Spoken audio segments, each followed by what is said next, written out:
Hey, welcome back, everybody. Number 25 here in our series. This will be just a short video on some new finds, recent finds that hit the record store early this week, and had some other recordings come in that I'd like to talk about. First of all, thank you all for being back, taking some time out of your day to check out what's going on here. If you do like the channel, please subscribe, please like. The likes help with the algorithms.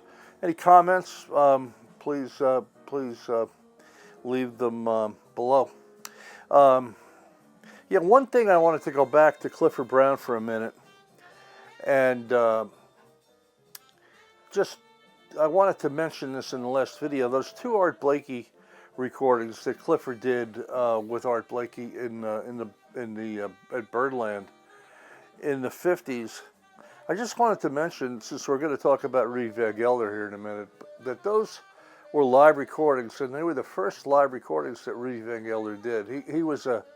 Van Gelder was really someone who enjoyed recording in clubs and in a live session, and did a lot of it, and really brought that into. It was one of the things that he brought into fruition was live recordings. But I wanted to mention those two Clifford Brown recordings that he did with Art Blakey, with Lou Donaldson and Horace Silver, the great recordings that we talked about in a previous episode. Those on Blue Note, those were the first live recordings that Van Gelder did. Just incredible. And the sound, if you hear them, you'll really appreciate what was going on there. Anyhow, on to the new information. What you're hearing here in the background is a CD. And it's a recent CD that I found last week. I really want to buy this record. I'm going to look for it. I guess it's still around. It was reissued in the original Jazz Classic series. This was a Prestige recording with John Coltrane and Tad Dameron on piano, John Simmons on bass, Philly Joe Jones on drums, called Mating Call. If you heard that introduction, it does sound like a mating call, I guess. Coltrane plays so good on this, and it's some of his early work. You could hear him developing his sound. He was, about ready to start really working heavily with Miles Davis about this time. This was recorded in 1956 at Van Gelder's studio in Hackensack, New Jersey. Coincidentally, probably a 10-minute bicycle ride from where I grew up. We used to go over there to look at the house, and hopefully, remember, by that time he was in Englewood, but the house was still there on Prospect Street in Hackensack, and we'd go over there and just look at it and kind of remember what was going on. I really got into jazz when I was about 12, 13, which should put that about 1964, 1965. Clifford Brown quintet with Jordo and Joy Spring and Daoud. That was one of the first records I ever bought. Four and More was one of the other first that I remember really enjoying, and a lot of others. But we used to go over to Van Gelder's just to look at the house. It was kind of a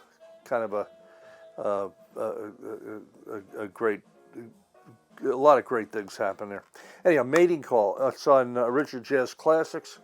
It's a really great record. And Coltrane just plays so good on this. Tad Dameron died, I think, not too long after this as well. Dameron was a great pianist and a great composer, but really Coltrane's playing on this, and the way that Van Gelder recorded, I think he was using those Telefunken 47 microphones at that time that he got from Germany, and it really made Coltrane sound. The close miking effect that Van Gelder did really made Coltrane sound just so amazing. But if you could find this Mating Call, I'm going to look for the LP. I'm sure it's well worth it. Just a couple things I picked up last week that I listened to in the last couple nights. Well, let's just take what's in order here. Ugetsu, or Ugetsu, I think it's pronounced Ugetsu, Japanese. Art Blakey and the Jazz Messengers again at Birdland. And this was done in 1963, about 6 or 7 years after the Blakey recordings. But again, a great live recording done by Van Gelder at Birdland again. But this is, I think, Blakey's best band. He had Freddie Hubbard on trumpet, Cedar Walton, Shorter, Richie Workman on bass, and of course Art Blakey with Curtis Fuller on trombone. This is, I think, his best band. And this recording is just super. Again, this is a reissue of the original. But I think it's the best band that Blakey ever had. Again, on the old Riverside looking label here. Heavy vinyl. It's probably, I don't think it's 180 gram, but it's approaching that. This is a reissue from 2011. So it's been out a while, but these are still around. I actually found this new on Acoustic Sounds. Must have been a repress, I guess. Or Chad had them hanging around somewhere and found them. I don't know. But they did have these up and for sale for a short period of time, about a month ago, and I was lucky enough to get a new copy of this. But it's a great record. Pick it up. I think it's Blakey's best group. Speaking of Freddie Hubbard, Freddie Hubbard's on this record with Count Basie. Now, if somebody had told me that there's recordings of Freddie Hubbard playing with Count Basie, I would have said, what? But they are existing on Pablo Records. Just a history, I'm sure some of you know this, but Pablo was a Norman Granz, Jazz in the Philharmonic fame, creation. I believe it was a division of RCA. And they did a lot of recording in California, and they all sound great. If you could find good Pablo's, good condition Pablo records, you're really going to enjoy them. And there's a lot of great titles with a lot of great players. This is in the Jazz in the Philharmonic vein, in that, there's 6 players on this, along with Count Basie and Freddie. Joe Pass is on guitar.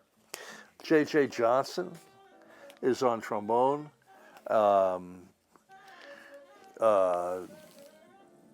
Eddie Lockjaw Davis of the Count Basie Band fame on bass. Jay Canna on drums. And John Hurd, who played bass with the Basie Band a little bit, plays. All great players. And, just great tunes. And it's very jazzy at the Philharmonic type recording, where they stretch out, quite a bit. The cuts are about 7 to 9 minutes each, most of them.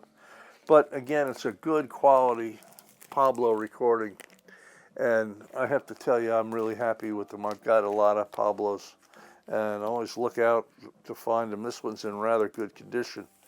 Lucky to find this. It is around, not typically expensive, about $10 to $15, but it's really a fun listen. Freddie Hubbard with Count Basie. I never thought I'd see it, but Freddie actually made a comment about this recording. He said it was one of the most fun recordings he ever made, because Basie just laid out. He didn't try to play over Freddie or fill wrong, or just kind of played, kind of like Freddie Green played guitar with Basie. He just filled the background and stayed out of the way. But it's a great record. Kansas City 7. I don't know if they're all from Kansas City. I know Freddie's from Indianapolis, and JJ's from the South somewhere. Eventually moved to New Jersey. Not far from where I used to live either. But anyhow, it's a great record, and Again, I love Pablo records. I love the sound. Really recorded well. And the final thing I listened to this week that I picked up recently is a Phil Woods record. This is an interesting record. This is, I think, one of the first recordings of Phil's, at the time, new quintet with Hal Galper on piano and Gilmore on bass, Bill Goodwin. Phil married Bill Goodwin's sister, obviously after he was married to Chan Parker, Charlie Parker's widow.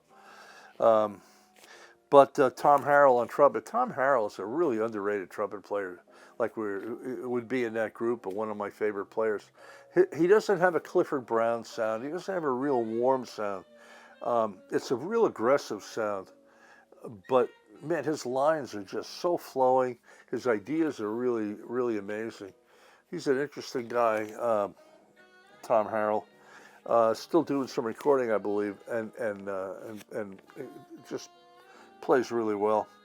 I love Phil Woods. He's got a great sound, nice warm alto sound in the Charlie Parker vein, but also plays some great ballads, and there's a couple on here. This is on the Red record label. Now, you probably haven't heard of Red Records. I hadn't either. It's an Italian label, and these records were made in Italy. Recorded in 1984 live in a live venue in Italy on Red Records. And you can see the record label here, Red Records. And I picked this up. I think this might have been a Record Store Day record, if I remember right. But I had never listened to it, and I found it in my stash over there and listened to it the other night, and it is really a great record. You know, if you find these around, I don't know the availability, honestly. I got to believe everything's available, but I imagine you can find them on Discogs. This quintet is just a very tight group, well rehearsed, and all these guys got along really well, and they meshed really well as a group, both musically and as people. So some great playing on here, some standards, some originals, and good sounding records from an Italian company called Red Records, called Integrity by Phil Woods. Anyhow, that's about it for the last couple days of this week. I have another video coming here in a few days where we'll talk about some other new finds. We're going to discuss the relationship between the CD, Japanese CD acquisition of Cookin' with Miles Davis versus the original Jazz Classic reissue. And then a fun record that has to do with Halloween. It's very, very, very funny. But we'll get that up in a couple days. Thank you again for listening, coming by, like us, subscribe, comments. You know what to do. And until next time, we'll check you later. Bye-bye.